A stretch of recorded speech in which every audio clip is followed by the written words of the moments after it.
Amigos, ¿qué tal? Me da mucho gusto saludarlos como cada semana. Esto es Triángulo de Letras. Ya estamos corriendo nuestra segunda temporada. Muy contentos porque en esta oportunidad vamos a platicar de libros que evidentísimamente fueron hechos con una enorme impronta amorosa por parte de sus autores. El capítulo del día de hoy se llama Amor se escribe con C y en un ratito más vamos a dilucidar por qué de Montres Amor se escribirá con la letra C. Pero primero que nada vamos a saludar a los autores que el día de hoy nos acompañan. En primer lugar, mi querido Miguel Cane. Miguel, ¿cómo estás? Muy buenas tardes, días, Buenas en fin. tardes, días, noches. Señor Limón, ¿cómo está usted? Muy bien, mi querido Miguel, y muchas gracias por acompañarnos aquí en Triángulo de Letras. No, al contrario, muy honrado de que lo hayan invitado a uno. Te agradezco muchísimo. Federico Serrano, muchísimas gracias por acompañarnos en Triángulo de Letras. Muchas gracias a ustedes por esta invitación. Y finalmente, pero no por ello, en último lugar, nuestro admirado Bernardo Fernández Bev, quien es el primer autor que regresa a este programa. ¿Será porque produce un montón? Mi querido Bev, ¿cómo estás? Bien, Eduardo, pues encantado de estar aquí y además rodeado de buenos amigos y apasionados autores. Apasionados autores, efectivamente, el tema del día de hoy tendrá que ver con el amor, dividido en cine, circo y ciencia ficción, pero primero vamos a conocer a los amigos que el día de hoy nos están acompañando aquí en la librería Rosario Castellanos. Vamos a estas semblanzas que hemos preparado para ustedes. Ahora regresamos e iniciamos nuestra conversación. Bernardo Fernández, Bev, nació en la Ciudad de México en 1972. Se trata de uno de los comiqueros y escritores jóvenes más relevantes de nuestro país. Ha escrito libros infantiles, cuento, novela y ha participado en diversas antologías literarias. Entre los premios que ha recibido, destacan el de novela policíaca Una vuelta de tuerca, el Memorial Silverio Cañada a la mejor primer novela policíaca, el Ignotus, España, y el Grijalbo de novela. Bev es actualmente miembro del Sistema Nacional de Creadores. Miguel Ángel Cane nació en la Ciudad de México en 1974.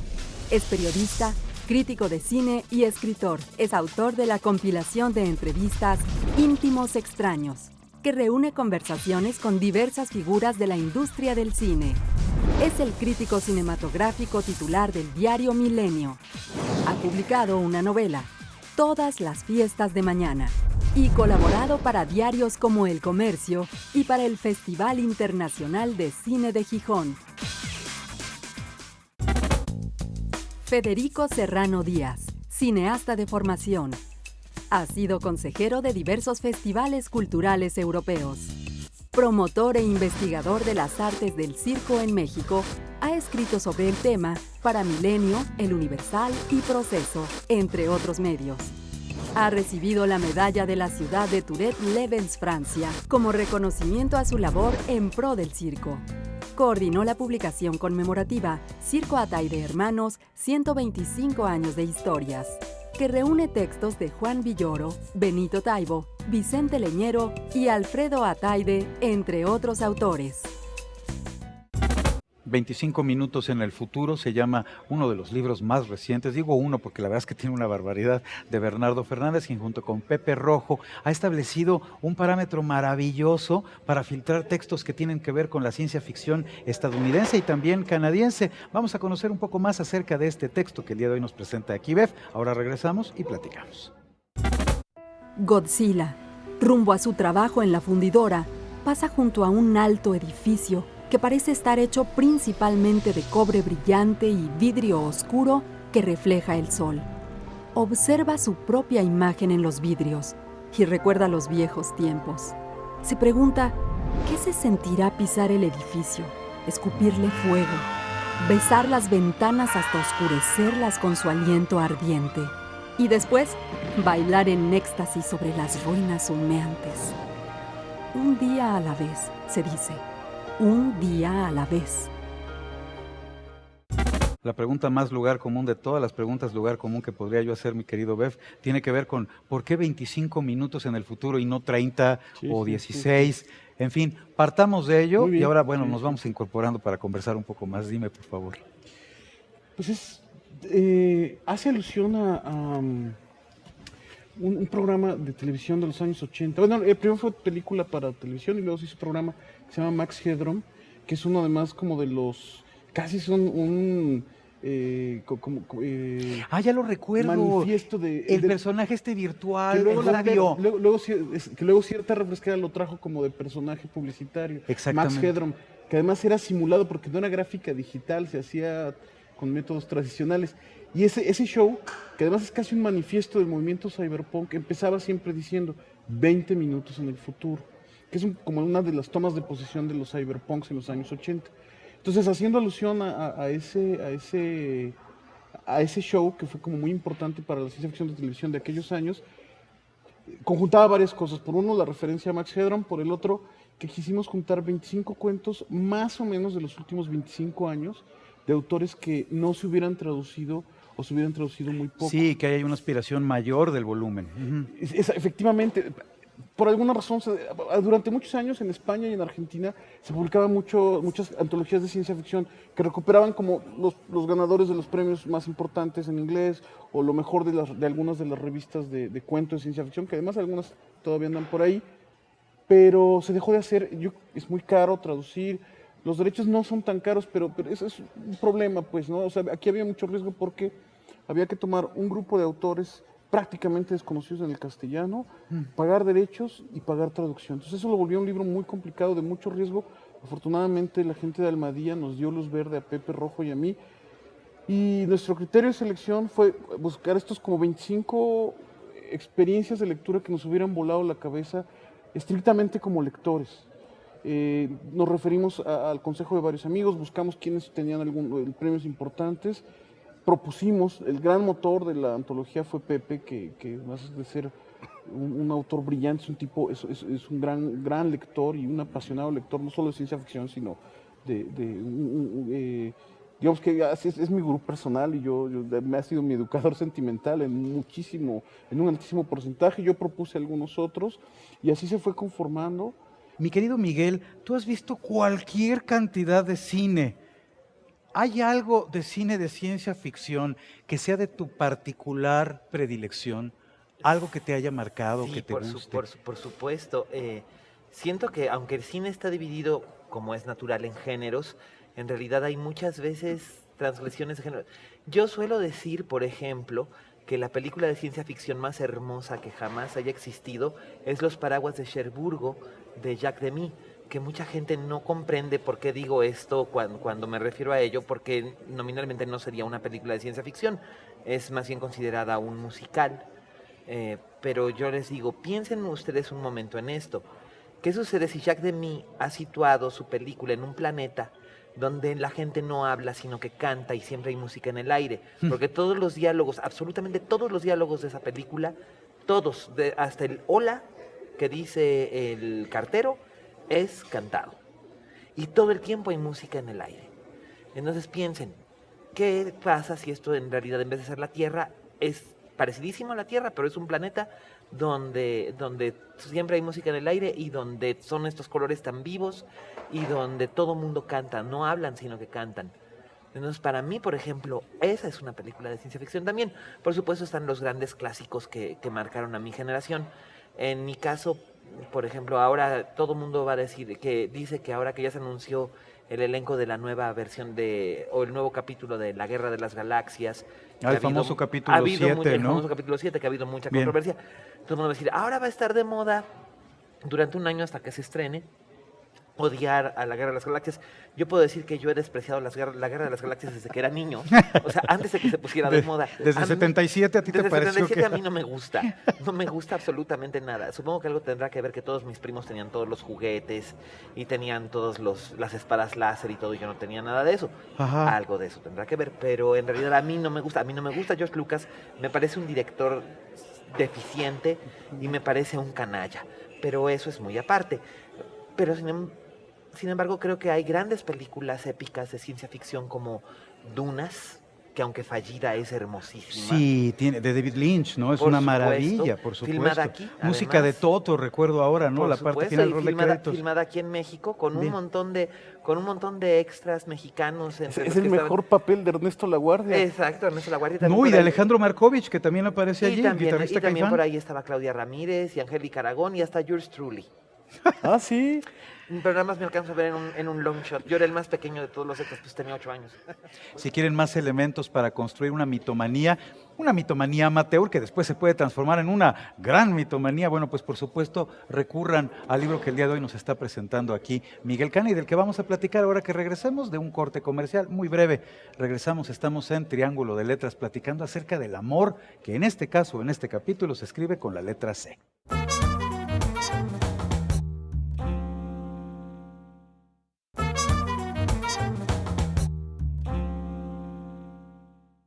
Se ha hablado tanto del padre de Mickey Mouse y de uno de los conglomerados mediáticos más poderosos del mundo entero, que a estas alturas de la historia es muy difícil distinguir la verdad de la media verdad, de la exageración y de la falacia.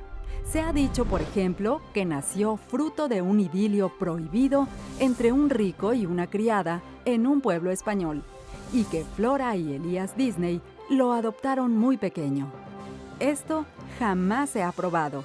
También se ha dicho que era simpatizante del fascismo e incluso, antes de la invasión de Polonia, del nazismo, y que colaboró estrechamente con J. Edgar Hoover y posteriormente con el nefasto Joe McCarthy en sus casas de brujas contra homosexuales, sindicalistas y sediciosos, a los que de inmediato se incorporaba a la amenaza roja. De esto último sí existe documentación que lo prueba. Ahora conocemos un poco más acerca del libro que el día de hoy nos está presentando aquí Miguel Cani. Por supuesto, lo primero que se me ocurre es, ¿cuánto tiempo te llevó a escribirlo, Miguel? Porque realmente están expuestos prácticamente todos los grandes personajes que construyen efectivamente una mitomanía cinera. Pues mira, la verdad es que el libro originalmente empezó como un encargo por parte de mi editor, Enrique Redel, de la editorial Impedimenta en Madrid. Entonces teníamos como un deadline porque él quería sacarlo en una cierta fecha y yo empecé a escribir el libro formalmente la última semana de octubre de 2011 y entregué el primer borrador del manuscrito el 14 de enero de 2012. Estaba yo aquí, había viajado, yo en esa época vivía en España, había viajado aquí a pasar las fiestas con mi familia. Bien. Y entonces el 14 de enero de 2012 entregué el texto. Mi deadline era el 15 de enero, o sea que lo entregué incluso antes, para que vean que uno es obediente. Y luego resultó ser que un detalle importante del libro son las ilustraciones que hace Ana Bustelo, que es una extraordinaria ilustradora madrileña. Ella, por compromisos profesionales y circunstancias personales, tenía que demorarse en entregar las ilustraciones. Ella entregó las ilustraciones hasta finales de 2012. En ese tiempo, Enrique me dijo, si quieres hacerle algún cambio o modificación al texto, adelante. Y básicamente lo que hice fue reescribirlo a lo largo de todo un año. No cambié el orden de los personajes que aparecen en él, que de por sí fue muy difícil llegar a él, porque en un principio él me había dicho, pon todas las personas que signifiquen algo en el cine para ti, como si este libro lo estuvieras escribiendo para ti. Entonces, Por eso es un libro muy amoroso, desde mi perspectiva. Sí, bueno, Alberto Chimal, que es muy amigo acá del doctor Beff y servidor, lo describe como mi autobiografía fílmica. Bien. En su prólogo, Daniel Krause también lo señala, que es... Que qué bello y elegante el personal. prólogo de Daniel. Sí, por Sí, supuesto, Daniel que sin haber trabado nunca comunicación directa contigo, te conoce y considera Ya, que eres bueno, su amigo, ahora ¿no? ahora sí ¿Seguro? que el prólogo ya es obsoleto. Daniel y yo ya nos conocimos en persona en algún momento y fue como si nos hubiéramos conocido toda la vida. Qué bien. Eso es algo muy bonito y no pasa realmente con todo el mundo, pero en este caso él decía que leyendo el libro también sentía que era profundamente personal. Y es muy difícil colocar un libro completamente personal de un tema como es el cine, porque no todo mundo agarra la onda. Y yo, por ejemplo, entiendo perfectamente bien, por ejemplo, la proeza que es por parte de Beff hacer una antología de narración anglosajona, de ciencia ficción, de autores que aquí no son conocidos porque la ciencia ficción aquí, en América Latina, la ciencia ficción es vista básicamente como únicamente viajes al espacio, ¿no? Lo peor que le pudo haber sucedido a la ciencia ficción es Star Wars, decía... Sí, mira, y de quizás hecho, creó un sí. gran daño, Pues existe un subgénero completamente que es la space opera, que básicamente el gran exponente es Star Wars, Hay otros que son mucho más honrosos como Alien, que básicamente es más ópera que space, aunque se Sí, desarrolla en el es espacio. una tragedia. Es una historia de horror. Y Pero, una inquietante onda de huida constante en un espacio Exacto. pequeñito de algo que y no con ves, una, ¿no? y con una heroína feminista cuando no estaba de moda hacer eso. Bien. Pero es una excepción. Básicamente la idea que tiene la gente de la ciencia ficción es Star Wars. Star Wars y cohetes en el espacio y pistolas. Y no es cierto. Por ejemplo, el gran Ray Bradbury tiene un maravilloso cuento de ciencia ficción que tú te vas a acordar, La mujer que grita, que es básicamente, es un cuento protagonizado por una niña que escucha una voz en la Claro. tierra y automáticamente ciencia ficción. Ay, qué padre, ahorita me das la ficha para Sí, leerlo sí, porque yo la verdad es que lo desconozco. está en el libro que se llama S es para espacio, que aquí en México no sé cómo se tradujo. Las doradas manzanas del Las sol. doradas manzanas del sol. Ah, tienes bien, ahorita razón. me darás, porque Creo. además de lo que ya pude leer, que ahorita vamos a regresar a ello, que es maravilloso en 25 minutos en el futuro, esto que mencionas me interesa. Pero para incorporar también a Federico a nuestra conversación, Miguel, quiero hacer aquí un pequeño match.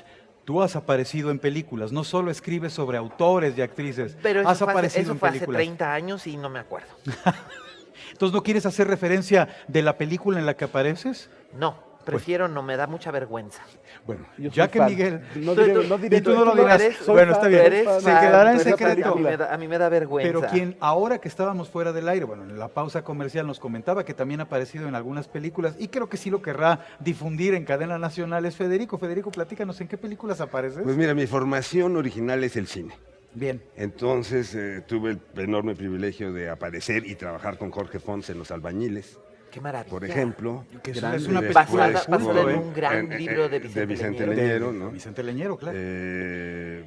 Bueno, ahí luego vinculamos a Vicente porque Vicente Leñero ha escrito sobre el circo Atay de Hermanos también, ¿no? De hecho, hay una cita ahí suya. Bueno, perdón, ya que lo estás mencionando y solo como un paréntesis, a mí algo que me emociona mucho de este libro que el día de hoy también estamos presentando acá en Triángulo de Letras, el libro del Circo Atay de Hermanos, es que se incorporan un montón de grandes plumas, grandes nombres. Ya bien mencionaste a Vicente Leñero, pero fíjense ustedes nada más en la portada, queridos amigos, y ahorita nos vas a contar la anécdota. La portada es un cuadro de Botero, Efectivamente. quien cuando niño fue al circo, y aquí pone el circo Ataide, porque no fue a cualquier circo, fue al Ataide. Perdona, Y contigo. Alfonso Reyes escribió también sobre la Taide, en fin, eso es un compendio, ¿no? Pero bueno, tuve la fortuna de trabajar con Carlos Saura en la muy mala película Antonieta, donde aparezco al lado de Ana Shigula e Isabel Allani. Isabel Allani. Que eran dos actrices Qué maravillosas, belleza, además, qué bellísimas, belleza pero de la mujer. película es un fracaso absoluto, ¿no? Bien. Aparecí también en El Dantón de André Vaida, que actuaba Que es de los Gerard 70, Depardieu, ¿no? No, Dantón, Los 80. Dantón es del 81, Es del 80, Ah, exacto, 81. debe sí, ser de de- principios. de- Recuerdo bien sí. el cartel, pero ya no el año. Bien. En Constancia de Christoph Zanussi también, en Bueno, y tanto una serie de aparecer- películas. Bien, bien, Federico. Y tanto aparecer en cine, ¿cómo fue que de repente caíste en la otra C, o sea, en el circo? Pues mira, el circo me gustaba de toda la vida, ¿no? Es decir, naturalmente, como todo niño mexicano, fui a la Taide, a la Arena México, ¿no? Pero yo fui como asistente de director de Carlos Saura a terminar la película Antonieta. Antonieta se suicida en la Catedral Notre Dame de París. Entonces iba yo por 3 meses, me quedé 16 años. Fue cuando la devaluación esta pavorosa del régimen de 82. López Portillo, ¿no? Sí, sí, sí, Entonces, terrible. entre ser un desempleado en el río Sena o ser un desempleado en el río Churubusco, pues me quedé de desempleado en el río Sena, Sí, ¿no? por supuesto, nadie lo pensaría dos veces. Y bueno, a través del equipo de Saura y de Adiani me vinculé con una serie de producciones y experiencias profesionales formidables. Y justo me tocó el momento en el que Jacques Lange, el ministro de Cultura de François Mitterrand, jaló el circo al Ministerio de Cultura. Entonces fue un interesante la momento de percepción. floración del circo en Francia, tanto, digamos, en la recuperación del circo patrimonial, el circo clásico, como en esa vertiente, digamos, más experimental, que ahora se le llama circo nuevo, circo contemporáneo. que O en circo realidad contemporáneo. Es una mafufada. Pero bueno, Bueno, ahorita platicamos de eso. pude ponerme a estudiar el circo, e incluso en la biblioteca del Centro Georges Pompidou, por ejemplo, encontré las referencias a la tradición circense mexicana, que es Fíjense. prodigiosa. Ahora, en México tenemos tradición, tenemos patrimonio de circo, pero no tenemos ninguna cultura.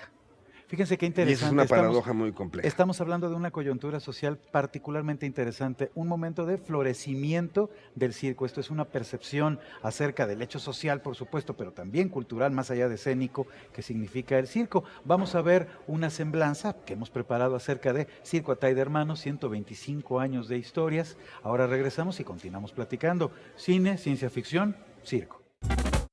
El siglo de las luces mostró las asombrosas ideas que se pueden tener bajo una peluca.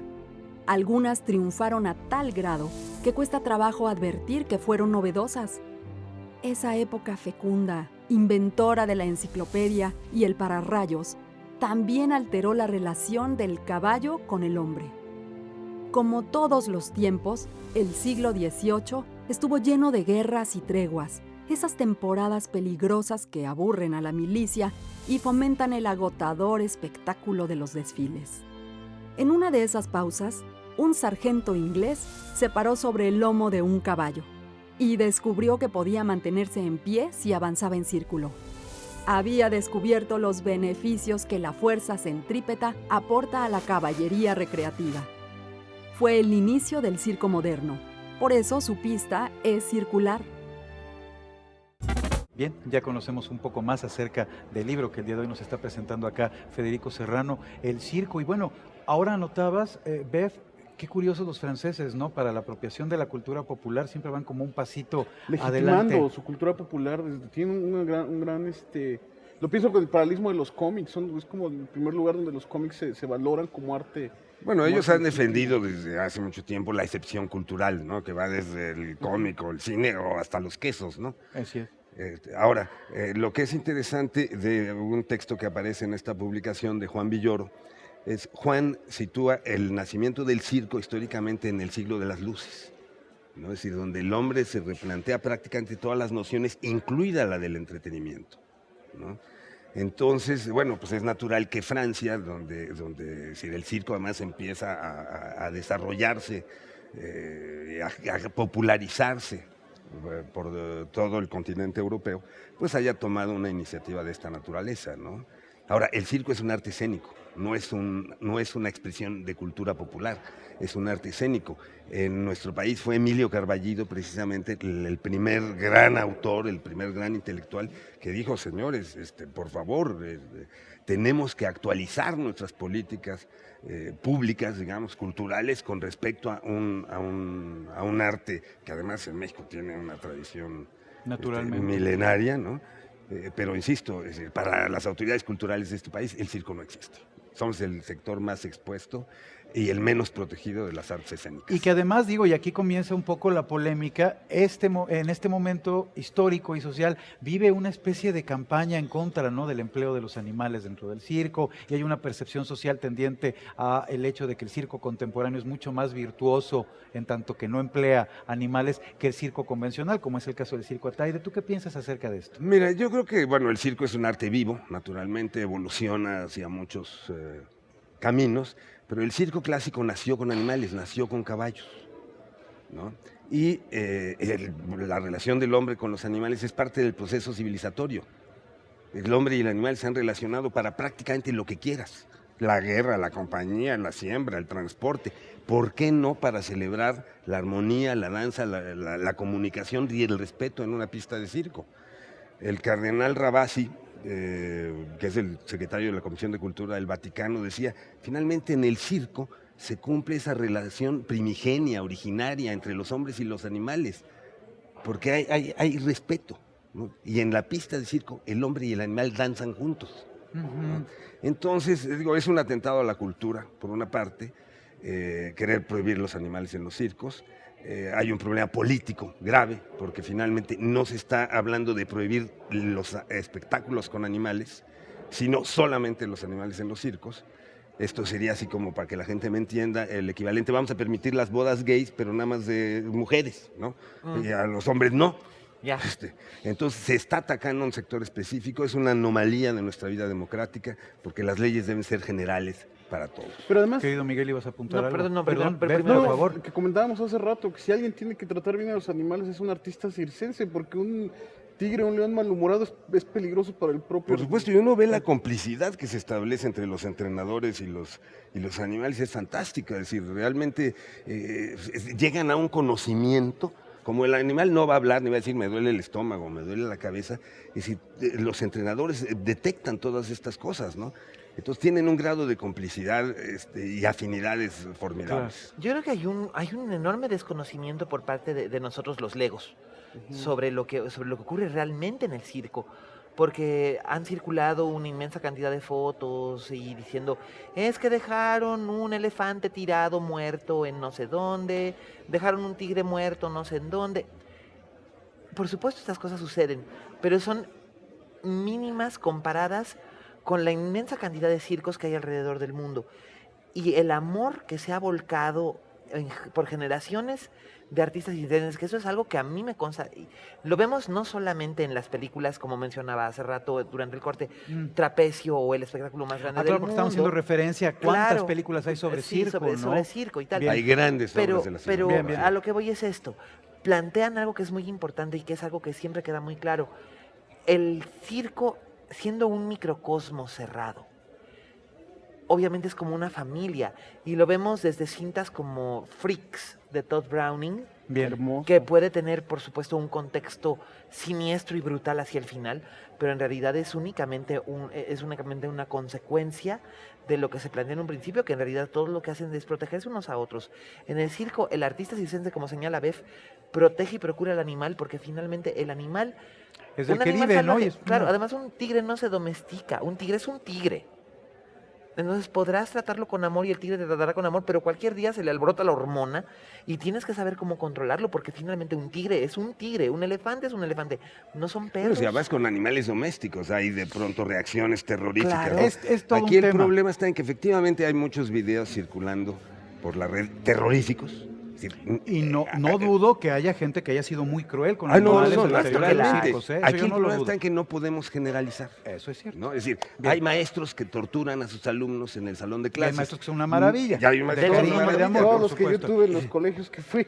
Te torturaban. Me torturaron como si fuera yo un animal de circo. todavía tiene cicatrices. A mí me parece mucho más degradante un espectáculo de table dance con mujeres esclavizadas, con migrantes retenidas Y secuestradas. secuestradas que un espectáculo circense.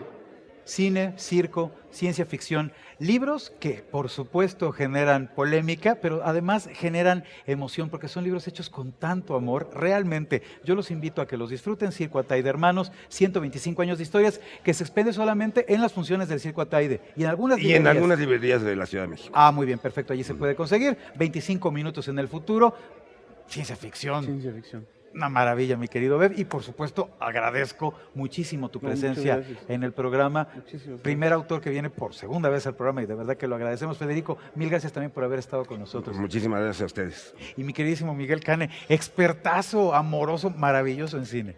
Señor Limón, ha sido un placer que me haya invitado. Y sobre todo con esta compañía.